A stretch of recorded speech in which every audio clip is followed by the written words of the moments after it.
psychological test, kahit ano yan, neuropsychiatric test, kahit anong pang test yan, gagawin ko yan. Dagdagan ko pa ng drug test, pero dapat magpa-drug test ang lahat ng departamento ng ating bayan, ng ating pamahalaan. Opo, yes. Sa aking mga kababayan na nandyan po sa Veteran Center sa Quezon City at nandito po online sa social media, nagpapasalamat po ako sa inyong suporta sa akin at nagpapasalamat po ako sa pagprotekta nyo. Unang-una po kay Yusek Zulaika Lopez at sa lahat po ng mga personnel ng Office of the Vice President.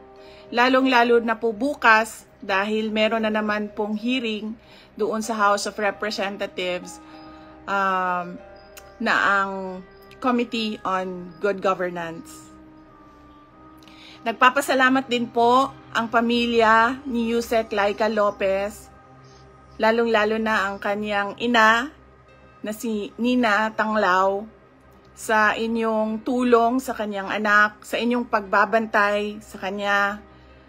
Alam po natin, malaki po yung trauma na pinagdadaanan niya ngayon. Minsan po nakakahawa dahil po sa harassment and threat to her life. Alam ko po, busy po kayo lahat. Lahat kayo kailangan maghanap buhay dahil mahirap ang buhay ngayon. Pero nandyan kayo para magpakita at magbigay ng suporta sa akin at sa opisina ng Vice President. Gusto ko lang ipaalala sa ating mga kababayan na ayaw natin ng kaguluhan, na tayo ay may karapatan sa peaceful assembly at tayo ay may karapatan na magsalita kung ano yung nararamdaman natin at gusto nating makita mula sa ating gobyerno. Ang gusto natin makita ay genuine public service. Kung maalala nyo po, hindi ako sumama o sumali kahit sa anumang panawagan ng pagtanggal sa Pangulong Marcos sa kanyang pwesto. Bumisita ako sa rally ng Kingdom of Jesus Christ sa Bonifacio noon dahil nakiramay o nagkipagsimpatiya ako sa kanilang nararamdaman at hirap na pinagdadaanan. Ang lagi kong panawagan sa taong bayan ay hingin, idemanda sa gobyerno na ibigay nila ang serbisyo na karapat-dapat para sa mga Pilipino. Simulan na natin sa mga campaign promises. Dapat po, pag ang politiko ay nag-promise na magbibigay ng 20 pesos per kilo na bigas, dapat ay tinutupad yon dahil binoto ka ng mga tao base sa mga sinabi mo, base sa mga kampanya mo. Kaya dapat binibigay yan lahat. Kung ano man ang sinabi ng isang tao, ng isang politiko, ng isang kandidato sa entablado, dapat nakikita yan ng taong bayan. At higit pa, dapat ang nakikita natin. Hindi tayo dapat naghihirap, hindi tayo dapat pinapahirapan, kundi dapat nagpapakitang gilas ang ating gobyerno na sila ang pinakamagaling pagdating sa hustisya at karapatan ng mga mamamayan at kabutihan, kaunlaran at peace, kalinaw, kapayapaan sa bayan. Ulitin ko, dapat hinihingi natin sa ating pamahalaan ang karapat-dapat para sa isang maunlad at mapayapang lipunan. Mga kababayan, nararamdaman ko kung ano yung matagal nyo nang nararamdaman.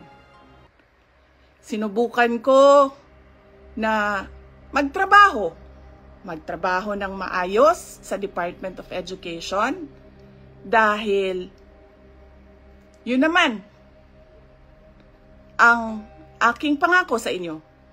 Ginamit ko ang pangalan ko, Sara Duterte, Inday Sara Duterte. Sabi ko sa inyo, trabaho, edukasyon, mapayapang pamumuhay. Pero anong nangyari? Binastos ang budget ang Department of Education. Hindi ko na kailangan magbigay ng ebidensya.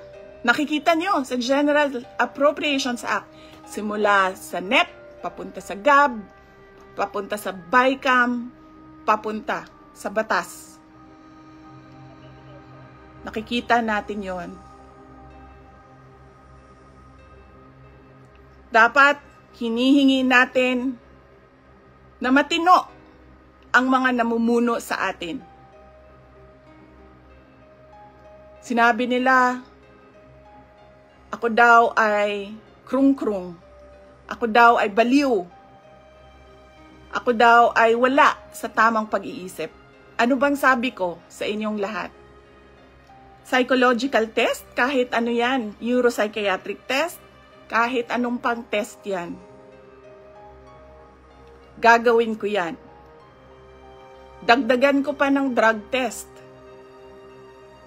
Pero dapat magpa-drug test ang lahat ng mga nagtatrabaho sa Office of the President, sa Office of the Vice President, sa lahat ng opisina ng Senado, sa lahat ng opisina ng House of Representatives, sa lahat ng departamento ng ating bayan, ng ating pamahalaan. 'Di ba? Ano pang test ang gusto niyong idagdag ko? Wala na kayong mapuna sa akin. Pinagtatakpan ninyo ang mga kakulangan ng pamahalaan. Ako ang ginagawa ninyong punching bag para hindi napapansin, nakikita, naririnig ng mga tao ang kalokohan, ang korupsyon, at ang katiwalian na ginagawa sa gobyerno. Magpa-drug test tayong lahat sa harap ng taong bayan. Dalawa lang yan, mga kababayan. Ibigay namin ang mga pangako namin sa inyo noong nangangampanya kami. At papakita namin sa inyo na matino kami. Magpapadrug test kaming lahat. Simulan namin sa Office of the Vice President. Ayaw nila tayo tigilan dahil hindi tayo sumusunod sa kanila. Hindi tayo nabibili ng pera. Ano pa ba ang kailangan ng isang taong sanay na sa hirap na wala na siyang ibang alam kundi ang maging mahirap dahil hindi niya nakikita ang hustisya mula sa gobyerno? Mabibili mo pa ba yan? Hindi na. Dahil ang tao sanay sa hirap. At mali yun. Mali yon na ang taong bayan ay naghihirap. Mga kababayan, ulitin ko ang aking pagpapasalamat sa inyong suporta, sa inyong pagprotekta, at lalong-lalo na sa inyong pagmamahal. Nararamdaman ko yon. Mahal ko kayong lahat. Mahal ko itong bayan natin. Wala na po tayong ibang bayan. Hindi po tayo mga politiko at mga mayayaman na meron pong bahay kung saan-saan. Sa Australia, sa Singapore, sa Amerika, sa Spain, sa Europe, kung saan-saan ang mga bahay nila. Napakadali sa kanila na talikuran ang bayan. Pero tayo, saan tayo pupunta? Sa mga probinsya lang natin. Sa Samar, sa Leyte, sa Cebu, sa Bohol, sa Siquijor, sa Negros Oriental, sa Negros Occidental, sa Panay Island, sa Mindanao, sa Luzon. Doon lang tayo makakapunta, makakauwi kung magulo ang bayan. Pero ang mga mayayaman at mga politiko, iiwanan lang tayo.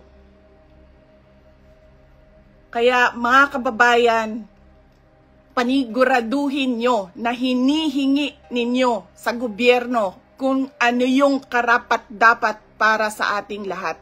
Hindi lang karapat-dapat para sa mga politiko at mayayaman. Nagpapasalamat po ako at paalala po ulit sa inyong lahat, peaceful assembly sa ilalim ng freedom of speech ang ating hangad.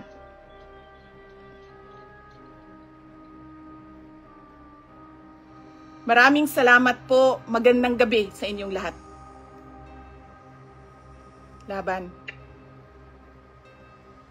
Lumaban kayo.